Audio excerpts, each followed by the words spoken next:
সিরাজগঞ্জের এনায়েতপুরে ইসলামিয়া উচ্চ বিদ্যালয় মাঠে বিএনপির স্মরণ সভায় ভার্চুয়ালি বক্তব্য রাখছেন বিএনপির ভারপ্রাপ্ত চেয়ারম্যান তারেক রহমান। সরাসরি চলে যাচ্ছে সেখানে।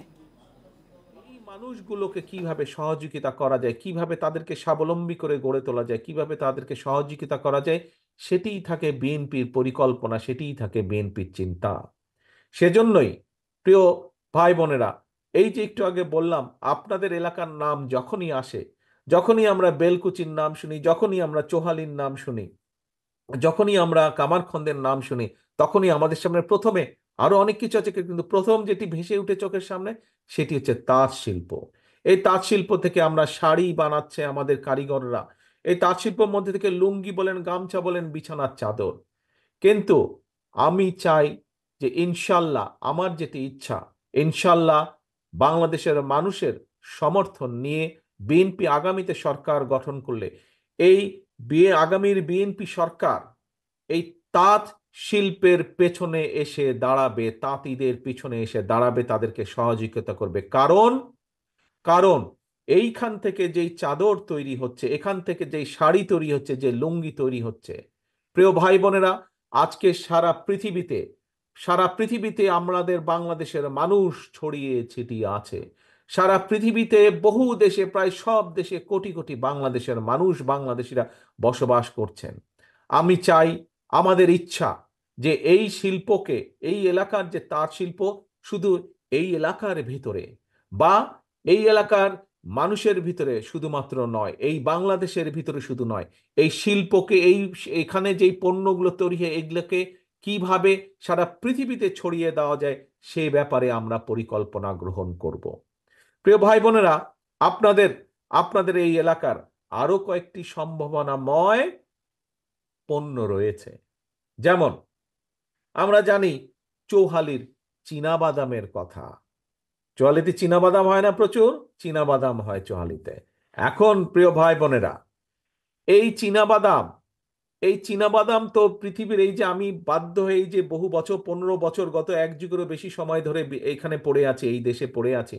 এই দেশের যখন বাজাই সর করতে যাই, সংসারের জন্য বাজার সদাই করতে যাই, তখন দেখি বড় বড় যে দোকানগুলোতে সেখানে বাদাম দেখা যায়, এই যে চীনা বাদাম দেখা যায়। কিন্তু এই চীনা বাদাম দেখি বিভিন্ন দেশ থেকে আসে। কয়দিন আমি খুঁজেছি যে বাংলাদেশ থেকে চীনা বাদাম আসে নাকি, প্যাকেটের মধ্যে লেখা আছে কিনা, কিন্তু পাইনি।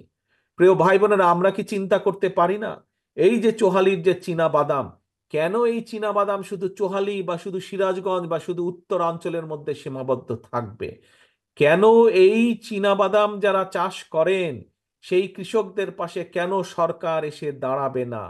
কেন চৌহালির চীনা বাদাম, আজকে যদি বাংলাদেশের কাপড় বিদেশে রফতানি হতে পারে, তাহলে কেন চৌহালির চীনা বাদাম বিদেশে রফতানি হবে না? আমাদেরকে এই বিষয়টি চিন্তা করতে হবে, এই সম্ভাবনার বিষয়টি চিন্তা করতে হবে। আমরা অবশ্যই পারি, আমরা যদি সকলে মিলে ঐক্যবদ্ধভাবে চেষ্টা করি, আমরা যদি পরিকল্পনা গ্রহণ করতে পারি, তাহলে চৌহালির চীনা বাদাম আমরা বিদেশে রফতানি করতে সক্ষম হব, এবং সেটিকেই আমাদের লক্ষ্য সামনে নিতে হবে। আমরা যেদিন সক্ষম হব চৌহালির চীনা বাদাম বিদেশে রফতানি করার জন্য, আমরা সেদিন কৃষকদেরকে যেরকম সহযোগিতা করতে পারবো, চীনা বাদাম রফতানি করার জন্য ছোট ছোট মিল কারখানা হবে, সেখানে বহু তরুণ যুবক সেখানে কাজ করতে সক্ষম হবেন। বহু মা বোনদের, বহু বোনদের সেখানে কর্মসংস্থানের ব্যবস্থা হবে। আমরা চাই দেশে মানুষের কর্মসংস্থানের ব্যবস্থা করতে। আমরা চাই দেশে বেকার সমস্যার সমাধান করতে। শুধু বিদেশেই আমাদের ছেলে মেয়েদেরকে আমরা পাঠাবো না, আমরা দেশেও দেশের যে সম্ভাবনার বিষয়গুলো আছে, সেই সম্ভাবনার বিষয়গুলোকে আমরা অ্যাড্রেস করব, সেই সম্ভাবনার বিষয়গুলোকে আমরা সামনে নিয়ে এসে মানুষের কর্মসংস্থানের ব্যবস্থা করব।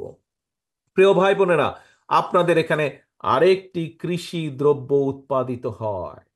কি সেটি? চোহালি আশেপাশের এলাকাগুলোতে, এই এলাকায় উৎপাদিত হয় রসুন, তাই না? রসুন হয় না এখানে বহু এলাকায়? এই রসুন উৎপাদনকে আমাদের বাড়াতে হবে। পৃথিবীর বহু দেশে, এই দেশে, আমি যেই দেশে, এই যুক্তরাজ্যে বসবাস করছি, এখানে তো রসুন উৎপাদিত হয় না, কিন্তু বাজারে গেলে আপনি রসুন পাবেন। রসুনের দাম যে প্রতিদিন বেড়ে যায় তাও না, এরা বিদেশ থেকে রসুন নিয়ে আসে এদের দেশের মানুষের জন্য। তাহলে বাংলাদেশের রসুন কেন